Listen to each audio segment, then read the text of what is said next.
Hello साथीहरू, आज फेरि हामी जङ्गल आएको छौँ सिस्नु टिप्नु। अनि म र मेरो साथी तल जाँदैछ हो। म चाहिँ यहाँ पातले मात्रै सिस्नु पाइनँ हो अलिअलि। अन्त भाङ्रे सिस्नु पनि टिपौँ भनेर चाहिँ यहाँ हेर्नुहोस्, यो चाहिँ भाङ्रे पातले मात्रै भेटेन हो।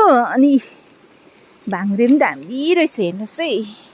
मिक्स गरेर खानु दामी हुन्छ, कलिलो। हेर्नुहोस् त साथीहरू, अहिले चाहिँ सुक्खा दिनमा चाहिँ यस्तो भाङ्रे मिठो हुन्छ। यो भाङ्रे पनि हो, यहाँ चाहिँ सफा जग्गा हो।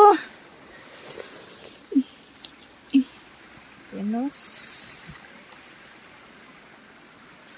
साथीहरू, कोही कोही बेला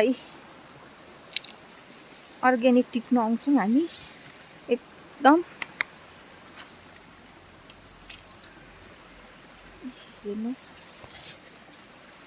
पातले र भाङ्रे मिक्स गरेर खानुपर्छ साथीहरू, मिठो हुन्छ, दामी हुन्छ। पातले मात्रै पाउँदैन नि त, अहिले पानी परेको छैन हो। पानी पऱ्यो भने चाहिँ दामी हुने रहेछ। हामी चाहिँ आज अल्छी लाग्दै आएको दुईजना साथी। हामी दुईजना यस्तो कलिलो छ। यहाँ चाहिँ दामी हुन्छ मिक्स गऱ्यो भने। अनि चाहिँ हामी चाहिँ यहाँ परबाट टिप्दै आएको। पर हेर्नुहोस् न रोड, अहिले त रोड बनिएको छ, यहीँबाट गाडी हिँड्छ हो, सबै यहीँबाट हिँड्छ। अनि यो चाहिँ लुइङ जाने बाटो, माथि यहाँबाट यस्तो जान्छ।